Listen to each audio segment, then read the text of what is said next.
O nosso objetivo aqui, desde o início, é uma satisfação à família de Anderson e Marielle dos assassinos.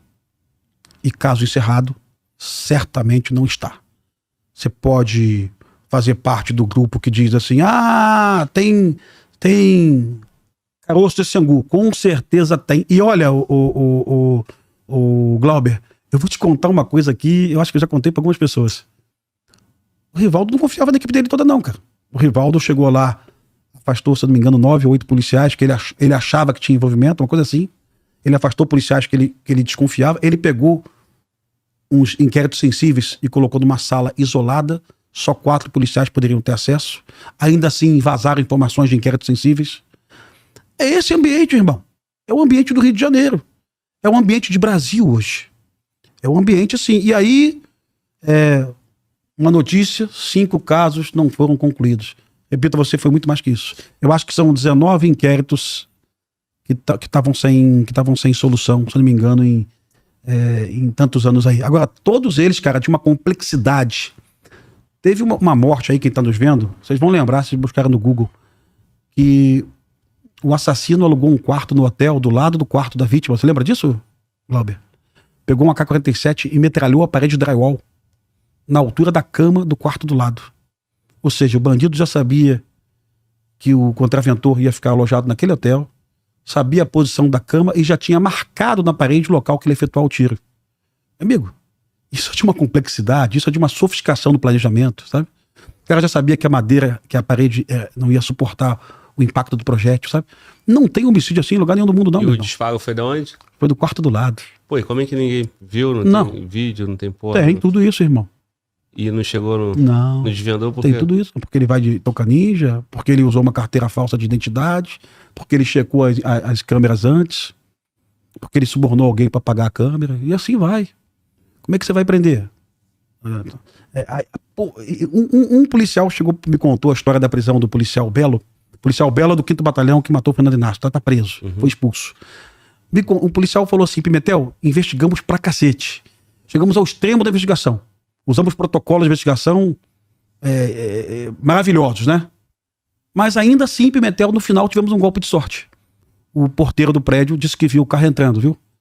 Não fosse isso, Glauber, seria mais um homicídio sem solução no Rio de Janeiro, viu?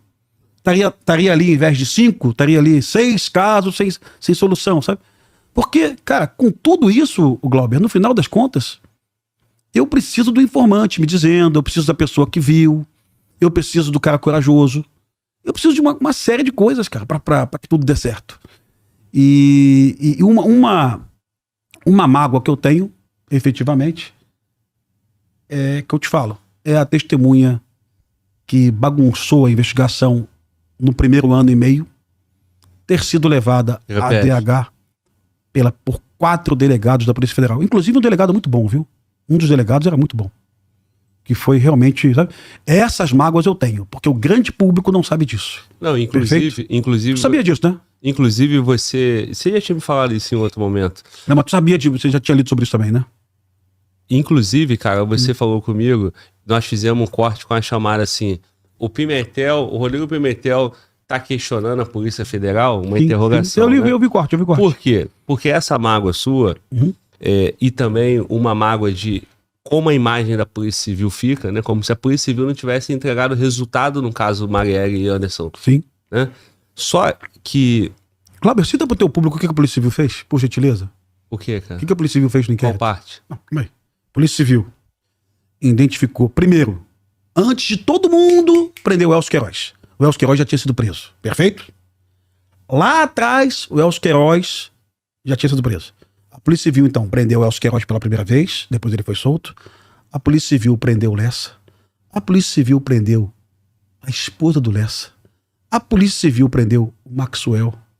Tá? A Polícia Civil identificou o carro, não achou o carro depois, mas identificou o tipo do carro. A Polícia Civil identificou a arma utilizada no crime. A Polícia Civil achou as armas na casa do Lessa. A Polícia Civil indiciou a filha do Lessa. Irmão, a Polícia Civil fez coisa pra caralho, cara. Isso não é atitude de uma polícia que tá protegendo o Brasão e o Lessa. Não faz sentido. O GAECO, com toda a eficiência dele, com toda a coragem das promotoras, o GAECO pegou uma linha errada também uma vez. O GAECO pegou a linha do escritório do crime durante algum momento. Perfeito? Sim. Tá? Uma outra linha do Ministério Público, que não foi o GAECO, tentou pegar uma linha também do Bernardo Belo, do outro bicheiro, né? Tá? Uma linha que levava a ex-namorada do Adriano para depor, uma delação premiada, sabe? Então, de boa, camarada, de boa. Quem conhece o caso efetivamente sabe que muitos atores no Rio de Janeiro atuaram de forma ingênua ou maldosa para confundir a investigação, sabe? E eu não vejo isso no relatório de 479 páginas. Não vejo isso. Muitos atores fora da Polícia Civil, você quer dizer? Lógico, camarada. Lógico, camarada. Sabe? Na PF. Na PF e no Ministério Público, tá? Inclusive, uma presunção minha, tá? Não falei com as promotoras sobre isso. Aliás, não tenho acesso a uma promotora. Uma das linhas tirava o brasão do crime, cara, e colocava o Bernardo Belo no crime. Um bicheiro, outro bicheiro, sabe? Que, inclusive, é a linha da delação do Elcio Queiroz. Tá? Então, assim, quem conhece tudo, de novo, quem teve paciência de ler, começa a achar vários pontos soltos. Tu acha razoável essa linha aí? Tu acredita que pode cara, migrar do brasão para... Eu não tenho... Eu vou seguir a linha do Giniton no livro dele. Em algum momento o Giniton investigava 4 linhas. Não desprezava nenhuma linha. Daniel Rosa, em algum momento, investigava 4 linhas. Não desprezava nenhuma. Sabe? Todas as linhas que iam surgindo, sabe? Ele prestava atenção em todas as linhas, ele checava todas as linhas, sabe? E olha como é covarde o bandido. Você viu aí numa emissora de televisão, perdão, num jornal, né? Você viu que um bandido aí, o Maxwell, preso, ele fala com a esposa dele assim, e não prenderam o Daniel Rosa também não? Né? Aí esse jornal já disse, um dos presos sugere que o outro delegado estava envolvido, né? Porra, primeiro que isso não aconteceu, mas o jornal deu, viu? Segundo, que quem prendeu o Maxwell foi o próprio Daniel Rosa. Terceiro, que o Maxwell estava seguindo o Daniel Rosa na Barra da Tijuca. Tava ameaçando o delegado, sabe?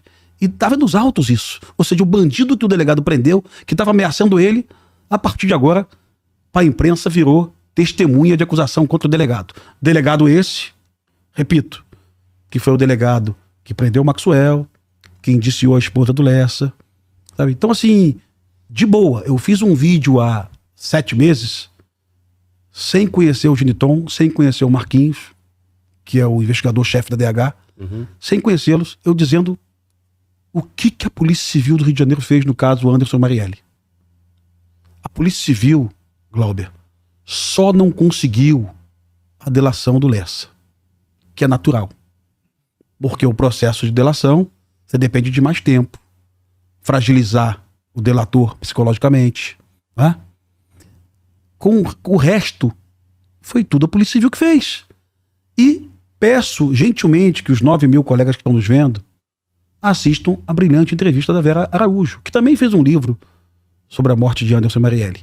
E a Vera diz assim, olha, o relatório que o Almada apresenta, junto com o Jaime, é 90% do relatório da Polícia Civil do Rio de Janeiro. Não, olha que interessante, camarada. Esse ponto é ponto... Tudo bem? Não, olha só. Tudo bem? Tudo bem? Tudo bem? Em relação ao quê? Eu nem falei ainda. Tudo bem. Se tudo bem, você vai concordar comigo que 90% é o que a Polícia Civil já tinha produzido. E se a Polícia Civil produziu 90%, ela não pode estar tentando esconder o brasão. Então, cara, mas esse ponto não foi falado em momento nenhum aqui. Em momento algum a gente está falando que a Polícia Civil trabalhou para esconder o brasão. O que está dizendo é que o Rivaldo Barbosa e o Giniton não é a Polícia Civil. Tá. Agora, o que eu falei sobre a Polícia Civil são vários casos. Não, mas quando eu falo Polícia Civil, a minha plateia, eu tô me referindo a DH. A DH. Então. Tá. Mas faz algum sentido para você? Faz algum sentido? Você é inteligente, irmão. Se você não fosse inteligente, você não tinha montado o que você montou aqui. Vai ver É o maior canal de comunicação temático, de repente, do mundo. Possivelmente. Vamos lá, irmão. Eu vou falar, eu viajo para o interior do Brasil, eu vou em Porto Velho, eu já te falei. Eu vou numa cidade pequenininha em Mato Grosso. O cara, Pimentel, te conheço do Fala Glauber. Ninguém me conhece da Rede Globo, ninguém me conhece do filme Tropa de Elite, o cara me conhece do Fala Glauber. Eu vou na praia, o cara que vende coco. Eu te vi lá no Fala Glauber. Inclusive, tu me ligou de vídeo esses dias. Foi pra te sacanear praia, mesmo, foi pra te sacanear, porra, foi pra te sacanear. Botou o camarada lá no vídeo. Aí você tem a questão do relatório 479 páginas é a seguinte: a DH do Rio de Janeiro, Geniton, Marcos e Rivaldo, tá, obstacularam as investigações com a ideia de esconder o brasão. Inclusive, é esse a temática da delação do Rony Lessa, viu? Perfeito? Mas quando você pega o relatório da Polícia Federal, segundo a Vera, 90% do relatório da Polícia Federal são peças extraídas da primeira fase do inquérito policial que o Geniton fez, correto? Então, não faz sentido que Geniton e Rivaldo estivessem tentando esconder brasão. Perfeito? Então, assim, por essas lógicas, unindo pontos, né, você começa a ver que não faz sentido. E aí, o Glauber, não preocupado em tentar defender Rivaldo, e eu digo isso várias vezes, mas preocupado com a justiça, de vez em quando eu ligo para um deputado de esquerda que eu conheço. Aí o deputado da esquerda fala para mim assim: ô Pimentel, pegaram os assassinos, né? Aí eu começo a construir o meu pensamento, viu, Glauber? Eu falo assim, ó, um minutinho só, tem certeza? Você sabia disso? Aí o cara fala, não sabia. Você sabia disso? Não sabia. Aí o cara já começa a mudar a ideia dele. Pô, Pimentel, esse caso não tá encerrado, não. Isso tem que ser investigado muito mais a fundo, tá? A nossa discordância aqui, Glauber, nossa discordância técnica aqui, é que você aceita uma prisão preventiva para obtenção de delação premiada, de colaboração premiada. Eu acho um perigo à justiça, ao processo legal. Eu acho que isso não pode virar rotina no Brasil. E isso foi a coisa mais combatida pela mídia e pela OAB durante a Lava Jato, sabe? As pessoas acusavam exaustivamente o Sérgio Moro de estar usando essa ferramenta como tortura. Né? Deixa esse cara aí 1 ano e meio até ele delatar alguém, né? E hoje em dia isso está se repetindo, né? Então, assim, essa é a minha preocupação. Perfeito? Ah, Pimentel, então na Lava Jato pode e com o Rivaldo não pode. Não, eu acho que não pode com ninguém. Eu acho que não pode com ninguém. É aquela convicção firme de que delação premiada, desacompanhada de provas, não serve pra nada e é lixo, sabe? E aí você falou pra mim, Pimentel, mas a gente nunca vai conseguir um depósito bancário do Brasão pro Lessa. A gente nunca vai conseguir uma ligação telefônica do Brasão pro Lessa.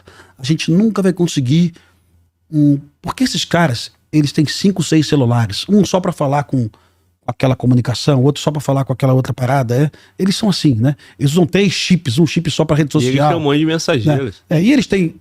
tá. Inclusive a delação do Elcio Queiroz, que está desprezada nesse relatório de 479 páginas, a delação do Elcio, diz que o Lessa tinha um celular só pra falar com o comandante. Na delação do Elcio, que foi desprezada. Não sei por que foi desprezada, viu, cara? Mas foi desprezada. Diz que o Lessa tinha, né? E, então, assim, por esse motivo, dever de casa, leiam 479 páginas,